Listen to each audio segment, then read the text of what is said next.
Salut à toutes et à tous, bienvenue pour cette nouvelle vidéo. Désolé, j'ai un petit peu la voix cassée, j'ai pris froid ces derniers jours. Là, c'est en train de se rétablir. Là, il y a un peu de vent, du coup, je me suis mis à un endroit un peu isolé pour commencer la vidéo. Aujourd'hui, ça va être 2 en 1, surtout de la prospection pour la morille. Parce que ça fait une semaine qu'il a pas gelé et que les températures sont nickel. Là, ça sent la morille. Je veux dire que d'ici, si elles sont pas encore sorties, d'ici une semaine ou deux, elles sortiront. Puisque là, les gelées, elles ont disparu. Donc là, franchement, c'est le temps qui est nickel. Du coup, je vais faire un grand tour aujourd'hui. Je pense que j'en ai pour 3-4 heures de marche. Je vais en même temps récupérer ma caméra et voir si j'ai des résultats. Et du coup, on verra bien ce que ça a donné. Donc on va voir si cette vidéo donne un petit peu de la morille ou s'il faut attendre encore quelques temps. Et dans tous les cas, je pense que je referai une vidéo la semaine prochaine parce que ça risque de venir rapidement à mon avis. Vous voyez, le ciel est couvert. Il a plu il y a le week-end dernier, lundi ou dimanche, je sais plus. Et depuis, pas vraiment de soleil, c'est assez gris. Donc le temps est vraiment nickel. On est autour... Hier, on a atteint les 17 degrés quand même. C'était presque chaud. Et aujourd'hui, autour de 13-14. Donc franchement, les températures, nickel. Donc on va voir ce que ça donne. Allez, pas plus de bavardage. Et on y va. Premier spot en vidéo où je m'arrête. Où j'avais trouvé l'année dernière une morille. La toute première morille que j'avais trouvée. Ici dans le secteur. Donc là il n'y a rien, il n'y a rien du tout. Je l'avais trouvé aux alentours de début avril. Donc là on est plutôt mi-mars. Donc pour l'instant c'est assez logique qu'elle ne soit pas encore là. Donc en termes de biotope, ici on avait quelques noisetiers. Là c'est un noisetier je crois. Là vous avez un frêne. Là vous avez d'autres frênes un petit peu partout. Et des chênes. Donc là voilà, je suis vraiment juste rentré ici. Je me suis posté à cet endroit là. Et je regarde autour de moi. Si je vois quelque chose. Pas forcément regarder exactement à l'endroit ici. Mais sur plusieurs mètres hein, évidemment. Ça pousse pas forcément exactement au même endroit. Il y a des fois si mais pas toujours. Alors on ouvre l'œil. Mais là c'est sûrement encore un petit peu tôt. Donc on va aller continuer aux autres spots. Bon c'est pas forcément cool hein, mais au moins les crapauds sont de ressortis pour dire que les beaux jours arrivent. Bon, celui-là il a pas eu de chance malheureusement, il s'est fait écraser. On n'est pas loin de l'étang. Il est juste là. Bon le pauvre il a pas eu de chance. Mais bon, ça veut dire que les beaux jours sont de sortie. Et ouais, c'est reparti. C'est reparti, le printemps et les beaux jours arrivent. Il y a quelques temps j'avais trouvé une pierre violette, vous vous souvenez? J'avais laissé un papier et là je le voyais plus. Je suis allé voir du coup à l'endroit où j'avais caché la pierre. Et mon papier est là. L'écriture s'est pas effacée malgré la pluie, donc je suis bien content de mon pliage. Allez, et si jamais on recroise la pierre en chemin, ça serait trop fort. Allez,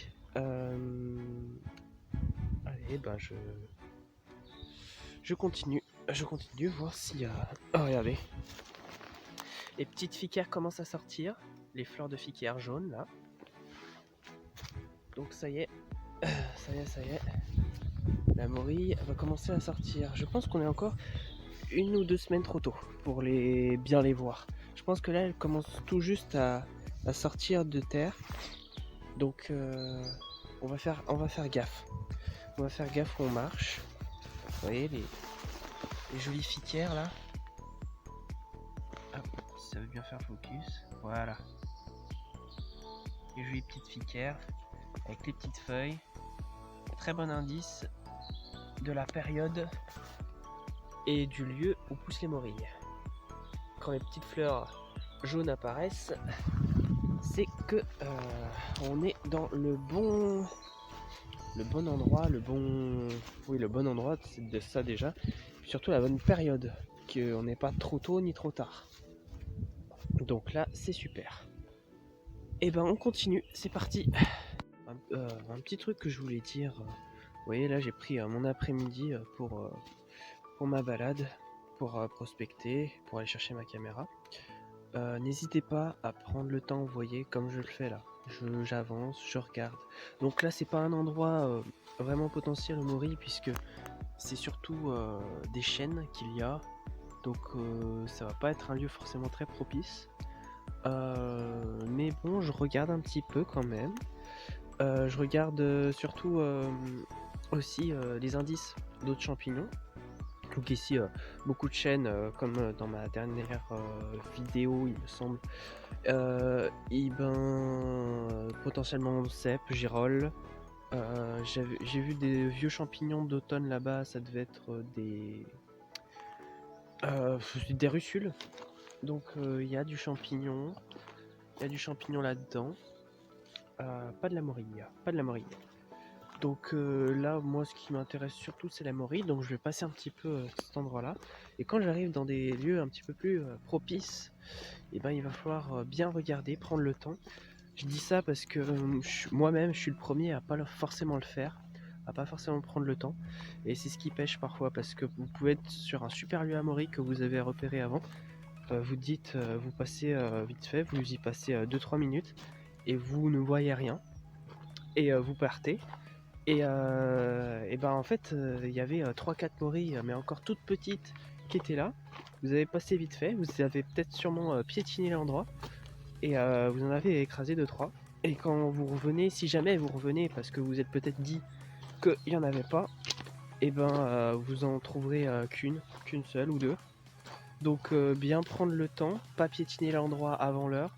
Vous voyez là, je pense qu'il est encore un petit peu tôt, vu les premiers indices que j'ai vus. Vous voyez les fleurs de Ficaire, elles commencent toutes tout juste.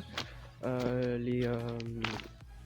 l'endroit où j'ai une place à Maury qui a donné en avril l'année dernière, début avril. Là on est mi-mars. J'ai pas vu l'ombre d'une morille, même toute petite. Donc ça tombe, il y en a que j'ai pas vu, c'est peut-être sous les feuilles. Donc d'où l'important de ne pas marcher sur vos endroits à morille ou sur vos potentiels endroits à morille. C'est très important ça. Comme ça vous évitez de piétiner et vous revenez en pleine saison on va dire, quand ça fait 2-3 semaines qu'il a fait des températures bonnes, pas de gel, et où il a plu un petit peu aussi. La morille peut sortir malgré la sécheresse, mais bon, c'est mieux qu'il y ait une petite pluie. Là franchement toutes les conditions sont réunies, il manque plus que le temps. Là c'est attendre, voir qu'elles sortent. Vous voyez, j'ai encore des primes verts le long du chemin, mais elles commencent à se faire vieilles, les primes verts. Elles commencent à se faire vieilles. On est bien entré dans le printemps. Maintenant, tâchons de trouver des morilles. Allez, je coupe ici et je vous reprends dès que j'ai un truc à vous montrer. Alors les amis, je suis quand même intrigué par un truc. Ça, on dirait un champignon. Bon, il est très vieux. Il est très vieux. Un champignon de souche sur bois mort. Il est tout seul là. Je connais pas cette espèce. Si jamais il y en a qui le savent, je veux bien la réponse si vous l'avez. Parce que là, je sais pas du tout. Sinon, là je suis sur un endroit, je fais pas trop de bruit non plus, où, comme vous voyez, c'est le territoire des blaireaux. Donc là on est en pleine journée, donc je me permets de venir un petit peu voir comment ça se présente. Ça fait longtemps que je suis pas venu. Là vous voyez, c'est en train de pousser bien. Puis là c'est à partie un petit peu, on dirait, abandonné. L'autre côté par contre ça a été un petit peu plus fouillé. Donc ils sont toujours là, ils sont toujours actifs. Et puis de toute façon, dans la forêt j'arrête pas de voir des traces de blaireaux. D'ailleurs, dans la dernière vidéo, j'avais dit qu'il y avait une empreinte, il y avait un petit quiz. Et ce petit quiz, la réponse c'était le blaireau. Là par contre, vous voyez, je vois beaucoup de papier comme ça, journal, à chaque entrée de trou. Je trouve ça très bizarre. Vous voyez? Je trouve ça très très bizarre. Je sais pas si c'est quelqu'un qui est venu les mettre là, ou si c'est les blaireaux qui les ont pris, je sais pas du tout. En tout cas, je trouve ça bizarre. Bref, je vais continuer. Oh! Oh! J'allais dire que j'allais continuer. Mais regardez ce que je trouve. Ah, regardez si c'est pas beau ça. Oh, je m'y attendais pas à trouver ça ici. Magnifique Pésise écarlate. Elle est pas mal, vous voyez. Ah, ça fait plaisir. Une très belle Pésise écarlate. Très bon indicateur pour la morille. Donc je vais regarder aux alentours s'il y en a d'autres, s'il y a du frêne. Puis là c'est juste superbe en fait. Une petite Pésise écarlate, superbe. Alors vous voyez, c'est étrange. La Pésise écarlate, elle est là, mais je ne vois absolument pas de frêne. Absolument pas autour. Vous voyez. Bon, là, vous pouvez pas voir hein, les bourgeons d'ici, mais je vous assure qu'il n'y a pas de frêne. Il doit y en avoir peut-être un petit peu plus bas, parce qu'il y a des lieux potentiels au Mori un peu plus bas aussi. Donc voilà, mais du coup, jusqu'ici. Et ici, une belle Eoborphétie. Là, franchement, c'est aussi une plante. Une plante qui est un indice pour trouver des lieux potentiels au Mori. Regardez en bas, vous voyez, ça fait une petite cuvette et hop, ça devient plat. Et ensuite, il y a la rivière. Si il y a un ou deux arbres mycorhizés, ça peut le faire. Je vois pas en fait de frêne là, dans cette petite cuvette. Alors peut-être que j'en vois pas parce que bah, j'arrive pas à les voir d'ici. Il y en a peut-être un ou deux petits, mais peut-être qu'il y en a pas. Mais bon, il y a une Pésise qui était juste là-bas, donc franchement, je pense que en pleine saison, j'irai jeter un coup d'œil. Parce que là, il y a beaucoup de feuilles en bas, donc il faudrait venir regarder en pleine saison au lieu de tout piétiner. Je continue. Je suis venu la dernière fois ici, j'avais vu qu'ils avaient coupé du bois. Ils ont coupé quasiment tous les feuillus dans cet endroit de conifère. Et lui, je l'avais pas vu, mais en fait, c'est un frêne. C'est un frêne, un peu au milieu des conifères. Alors, il va falloir guetter cette année. Hein. Là, les morilles, elles peuvent venir, hein, surtout les coniques. Franchement, ça peut être vraiment super. Alors, c'est quand même bien encombré, donc ça risque d'être un peu compliqué. Mais en fait, j'ai vu ça parce que ici j'ai vu. Alors là, vous voyez pas. Là, celui qui est courbé. Lui, c'est un frêne et je l'avais pas vu. Et je me suis dit, s'il y a un frêne ici, il doit y en avoir de l'autre côté. Et ben bingo, il y en avait un. Et comme c'est un endroit où il y a des sapins, franchement, sol acide avec un frêne, oh franchement, si ça donne pas de moreille quand même, c'est qu'il y a un problème. Surtout qu'il y a de la mycorhisation, ça j'en suis sûr. Ça j'en suis plus que sûr. Vu que j'en ai déjà trouvé au moins une, un peu plus loin de Morille. Mais bon voilà. Là je pense que c'est un superbe endroit. Donc je vais guetter cet endroit. Et par contre vous voyez, le chemin est juste là, donc il va falloir guetter rapidement. Parce que si elles sortent et que quelqu'un connaît l'endroit, elles vont être prises rapidement. C'est dommage qu'elles soient prises petites si elles le sont, mais c'est le jeu. C'est le jeu. De toute façon, pas prendre des petites morilles comme ça. Hein. Il faut mieux les laisser grandir un petit peu. Déjà, ça vous fait de la mycorhisation. Elles vont sporer. Du coup, elles vont pouvoir donner des places plus grandes. Et deuxièmement, une morille comme ça, dans le plat, c'est tout de suite différent. Donc je préfère avoir une morille comme ça qu'une morille comme ça. Mais bon, ça, à mon avis, vous aussi vous le comprenez. Donc je regarde un petit peu là dans l'endroit s'il n'y a pas un autre frêne, mais j'ai pas l'impression. Je crois que c'est le seul. Alors il y en a peut-être derrière, donc faudra peut-être que j'aille voir un de ces quatre. Mais je pense que c'est pareil, je vais attendre un petit peu la pleine saison pour me lancer dans la recherche activement dans le bois, pour augmenter mes chances de les voir et de pas piétiner l'endroit. Donc allez, je continue. Là, je me dirige vers un endroit du coup où j'avais déjà trouvé une morille, vers un endroit aussi où où j'ai ma caméra, et quasiment tout de suite là, dans les ornières. C'est pas vraiment des ornières, c'est des trous d'eau. Vraiment des trous d'eau dans le chemin. Il y a les sonneurs à ventre jaune. Donc on va voir si ils sont sortis, vu que j'ai vu un crapaud écrasé tout à l'heure. Peut-être qu'ils le sont, hein, on va regarder dans les flaques. Puis s'ils le sont, je vous les mets. Et puis s'ils le sont pas, c'est pas grave. Je vais continuer, voir s'il y a quelque chose dans mon prochain endroit à Morille. Et sinon, la caméra. Alors c'est pas du tout le sonneur à ventre jaune que j'ai. Mais je l'avais encore jamais vu ici. Vous voyez ici, il y a le panneau, bon, un petit peu terreux, où il y a le sonneur à ventre jaune et la salamandre. Et regardez ce que j'ai. Regardez la toute petite larve là. Toute petite larve de salamandre. Oh, c'est trop fort. Mais je veux pas lui faire peur. Je vais prendre une photo. Et puis, oh bah super. Une petite larve de salamandre. Je sais pas s'il y en a pas d'autres par exemple, mais ça c'est superbe. Vous voyez? Je les avais encore jamais vus. Bingo! Les salamandres sont sorties. En fait, il n'y en a pas qu'une, vous voyez, il y en a une là. Mais vous en avez aussi une là. Une là. Alors, de loin, on dirait vraiment des branches. C'est un truc de fou. Alors moi, par contre, il va falloir que je passe là. Parce que là, vous voyez, on va dire, je peux pas vraiment passer. Donc, je risque de leur faire peur, malheureusement. Mais bon, je leur ferai simplement peur. Je vais pas les attraper, ça c'est sûr. Mais bon, voilà, une salamandre femelle est venue du coup pondre ses œufs dans ce trou d'eau. Dans ce trou d'eau, il y a toujours eu des sonneurs à ventre jaune.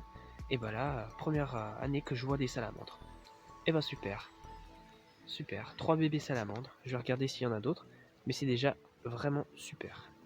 Autre indicateur qui n'était pas sorti lors de la dernière vidéo. L'ail des ours. L'ail des ours qui est en sortie en masse tout le temps, hein, ici. C'est vraiment... il y en a de partout, il y en a partout. Ouais, ça va devenir un champ. Là, ils sont encore tout petits. Vous voyez que la feuille, elle va doubler, voire tripler. Même, je pense, si on prend la largeur, quadrupler de volume, facilement. Là, franchement, c'est super. Tiens, je vois la flaque. Il y en avait 4 de bébés salamandres, de larves de salamandres, pour être plus précis. Donc voilà, franchement, superbe. Superbe cette petite sortie. Alors à mon avis sans morille, parce que comme je vous l'ai dit, c'est un petit peu tôt encore pour moi, par chez moi. Mais je pense que voilà, d'ici une semaine ou deux, les premières morilles, on les verra. Ici en tout cas, on les verra. Je sais que dans plusieurs endroits en France, il y a déjà plusieurs qui ont trouvé des morilles, notamment des coniques. Donc moi ici j'ai jamais trouvé de coniques. J'ai jamais trouvé de coniques tout court d'ailleurs. Donc je sais pas s'il y en a. S'il y en a, elles devraient pas tarder à sortir. Et sinon les autres, les communes ou les blondes que j'ai ici, c'est les communes. Elles vont pouvoir plus. Je vais pouvoir les trouver à mon avis plus dans 2 semaines, 2-3 semaines. Donc on va voir. Allez, je continue à mon prochain endroit potentiel, au morille. Et après, la caméra. Alors, je vais parler d'un autre indice qu'on ne mentionne pas forcément. Donc là, vous voyez, j'ai quelques lots de frênes assez jeunes. Donc je vais pas aller voir tout de suite. Hein. Mais vous voyez ici, on a une taupinière. Et c'est très important cet indice parce que la taupinière, enfin du coup la taupe qui vit là-dedans, elle va aller gratter du coup, elle va aller faire ses galeries et elle va aller surtout gratter les racines. Et la morille, elle, ça c'est de la théorie, hein, la morille, elle adore tout ce qui est sucré et la sève du coup du frêne est sucrée. Elle, la petite taupe, elle va aller creuser ses galeries, elle va aller gratter les racines du frêne qui sont sucrées, du coup la sève va en sortir. Et là, le mycélium de la morille va pouvoir du coup se délecter, on va dire, du sucré, de la sève du frêne. Et du coup, ce qui va permettre une croissance plus rapide et en tout cas une croissance de nos chères morilles que l'on attend. Donc là, ici, vous voyez une taupinière. Il y a aussi des ficaires. Il y a de l'ail des ours un petit peu. Franchement, il y a un peu de tout. Il y a de l'arôme aussi, ça peut être un indice.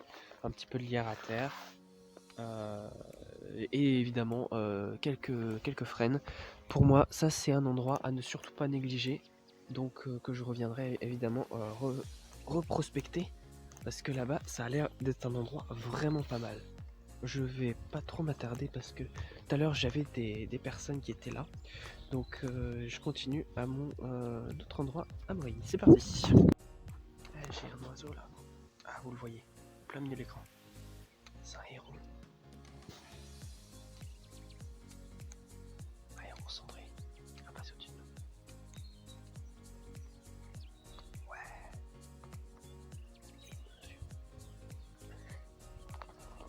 Il nous a vu, il repart. Magnifique héron cendré.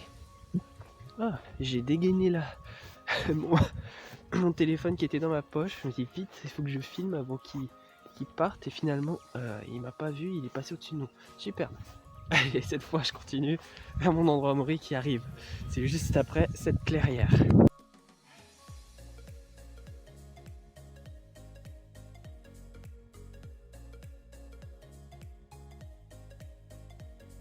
Eh bien les amis, je viens de retrouver ma caméra. Elle a pas bougé, super bien.